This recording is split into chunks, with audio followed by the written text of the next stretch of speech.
This is what stops people from buying electric vehicles is this concern about charging. You know, if you live in an apartment building, that's reasonable. If you live in your own home, you know, you probably can get one of those RV style NEMA 50 plugs and plug into that and charge there. That's what I do.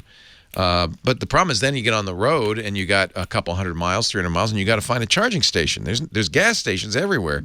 Are there charging stations everywhere?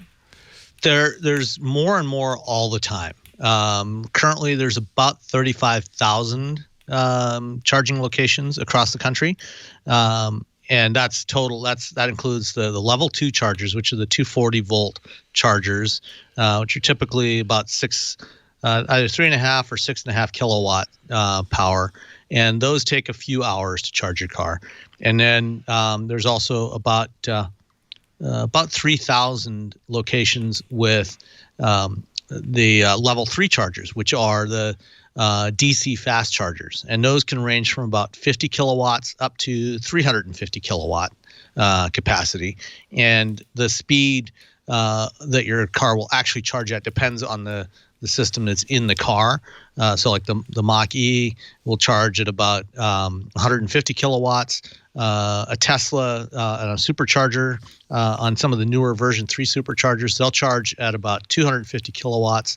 Porsche Taycan and some other cars that are coming to market soon will charge at 350 kilowatts. But what does that mean real world? I mean, when I go to a gas station, 5 minutes later, I'm filled up and ready to go.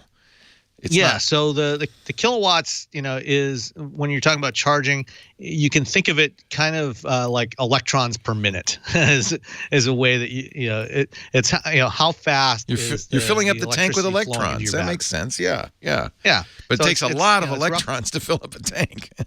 It does. Yeah.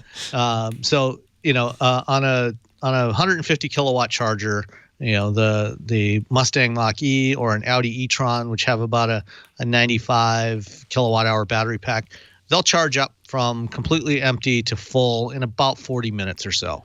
Yeah, so that's a big difference. I think that's another thing that stops people. It's like, what? I got to sit there for half an hour, 40 minutes and fill it up? What? Yeah, well, just this week, Hyundai Motor Group made an announcement about their new EV platform that's going to be launching next year, starting with the Ioniq 5, and they're going to have 23 different battery EVs between now and 2025 that they're launching across the Hyundai, Kia, and Genesis brands. And it's also going to support 350 kilowatt charging. And they talked about at that rate, in 5 minutes, you can add about 60 miles of charge. So that's another way that some car makers are expressing it, is how many miles per minute you can add and charge. That's maybe battery. A little better understood, I think. Yeah. This is something Elon Musk really understood with Tesla, is that people aren't going to buy the car unless we put charging stations everywhere. And that supercharger network really works. I mean, it's big, right?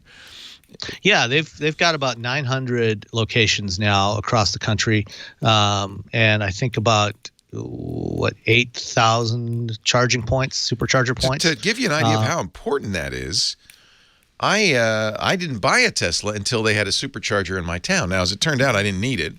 I rarely used it, but that was the thing that put me over the top. It was like, okay, I have a gas station in town. I can buy a vehicle. But it turns out your home charging is kind of nice because you basically leave every morning with a full tank. If you have a garage or a driveway where you can pull in and you can have a charger at home, that is by far and away the most convenient. A lot of people, if you live in an apartment though, or in a lot of cities, even if you have a single family home, you still have to rely on street parking, and then it becomes more challenging. And that's where we need to have more public charging infrastructure in place. And so, companies like ChargePoint and EVgo and Electrify America and Greenlots are installing more. Electrify America's they just topped 500 locations now with over 2,000 chargers. Oh, so they're getting competitive with the supercharger network. Yeah, they definitely are. And so that's charge you to use these, right? Obviously, they do. Well, again, it depends. In general, yes, they charge you to use them. But like Tesla, a lot of automakers are doing deals with the various charging network providers. So when you buy an EV, you'll get a certain amount of free DC fast charging. It's like getting free gas. That's awesome. Yeah, the Volkswagen ID4 that's going to launch early in the new year. That's VW's first dedicated EV for North America. It's a compact crossover. You're going to get 3 years of free charging at Electrify America with that thing. 3 years. Wow. 3 years, yeah. The Mustang, you're not going to get quite that much. I think you get about 250 kilowatt hours of charging, but it's good for over the first couple of years. It's funny because I have no idea, and this is part of the problem. I know what a gallon of gas is. I know what my MPG is. You'd give me 250 kilowatts of charge. I don't even know.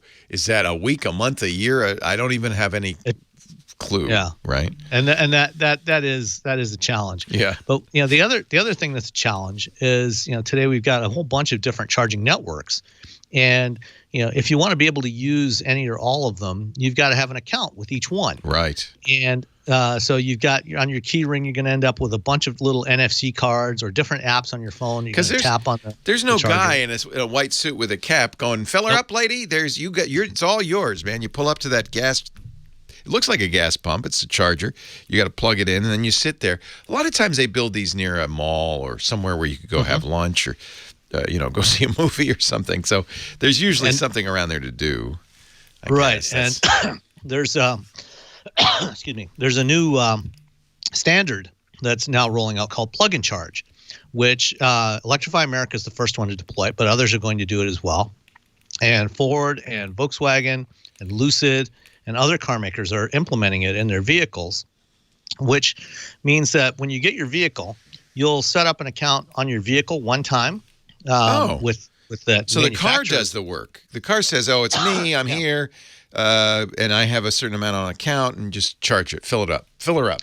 Yep. And so in your Ford Pass app on your phone, you'll put your payment info in there, and then when you pull up to an EA station, you'll plug it in. The charger will communicate with your car, authenticate it, and it will automatically bill you. Oh, that's cool. You don't have to do anything else. You just plug it in. It's even easier than getting gas. Is it expensive to charge a car? Is it cost as much as gas or less or more? So it depends. If you're charging at home, it's a lot less. Yeah. The average price of electricity is about 13 cents a kilowatt hour, and it works out roughly to about a quarter to a third of the cost of driving on gasoline. Yeah, we put up solar panels just for that purpose, so that it's in your case it'd be even free power. Yeah, but when you charge at one of these stations. Yeah, at DC fast chargers, it's more expensive because the cost of the chargers and the demand charges for commercial electricity are higher, but it's still generally cheaper than paying for gas. It's a really interesting subject, and as more and more of us turn to electric vehicles, I know it's not perfect for everybody. I love mine. We have a Chevy Bolt, too. I love it, and it just feels good. Leo Laporte, the tech guy. Thank you, Sam. Yep.